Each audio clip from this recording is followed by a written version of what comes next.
বন্ধুরা, আজকে দুপুরে কী কী রান্না হয়েছে আর কী কী খাবো সেটা তোমাদের সাথে শেয়ার করছি। এখানে নিয়ে নিয়েছি ভাত, দেখো, আর এখানে নিয়ে নিয়েছি আম ডাল। হেভি, মানে গরমের দিনে আম ডাল খেলে না আর কিচ্ছু লাগবে না, ফেভারিট আমার। আর এখানে আছে দেখো মোচা ঘন্ট। কে কে মোচা ঘন্ট খেতে ভালোবাসো? আমার তো ভীষণ প্রিয় মোচা ঘন্ট। আর দেখো এখানে নিয়ে নিয়েছি পটল ভাজা, আর এখানে নিয়ে নিয়েছি মাছের ডিমের বড়া ভাজা। আর এখানে দেখো এখানে কী নিয়েছি বলো তো, কী মাছ? চিতল মাছ। তো চিতল মাছ নিয়ে একটা গল্প আছে, তোমাদের সাথে একটু শেয়ার করি গল্পটা। কথা হচ্ছে, তো বাজার করা তো আমি নতুন নতুন শিখছি, তো এতদিন তো জানতামও না যে চিতল মাছ কোনটা। তো এতদিন ধরে আমি কোনোদিনও কিন্তু চিতল মাছ কিনিনি, আর কিনতেও পারি না।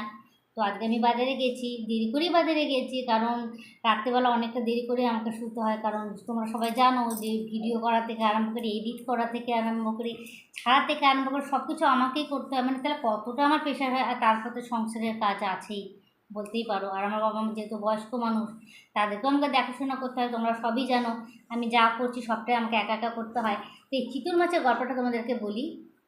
প্রথম কথা তো আমি মাছ চিনি না, আমি জানি না এটা চিতল মাছ কি মাছ না। তো আমাকে আজকে দাদাটা বলছে যে কোনো চিতল মাছ নিয়ে যাও। বললাম চিতল মাছ তো আমি কোনোদিনও কিনিনি, জানি না এটা চিতল মাছ ভালো হবে কি না। তো তাও আমি ভয়ে ভয়ে নিয়েছি, দাদাটা আমাকে কম দামে দিয়েছে। তো জানি না মাছটা ভালো হবে কি না। তো আমি ফার্স্ট টাইম চিতল মাছ কিনছি, আর এটা যদি আজকে সাকসেস হয় তাহলে আমি চিতল মাছ কেনা শিখে গেলাম। মানে কোনোদিনও কিনিনি, তো আজকে ফার্স্ট টাইম কিনেছি। তো চলো খেয়ে দেখি চিতল মাছটা কেমন আছে।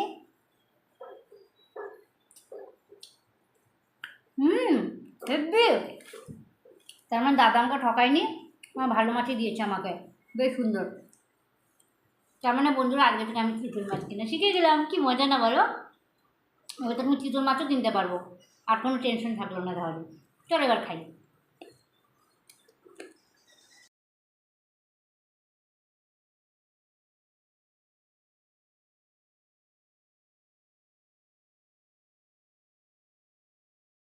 তো সবার প্রথমে আমি খাচ্ছি কি দিয়ে? সবার প্রথমে খাচ্ছি আমি মোচা ঘন্ট দিয়ে।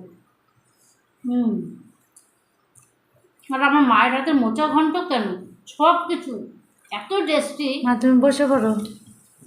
আমি এটা বলতে চাচ্ছি কি, রান্না সবাই করে, আমি জানি না অনেক অনেক রান্নাও দেখানো হয়, কিন্তু স্বাদের কথা আমি বলছি। মানে মা এমন কী দিয়ে রান্না করে যে এত স্বাদ হয় খেতে।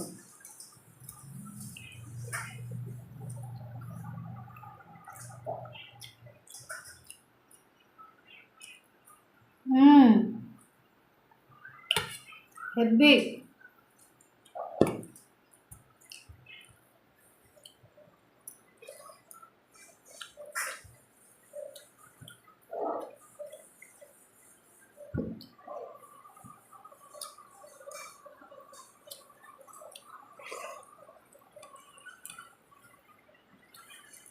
টাটা।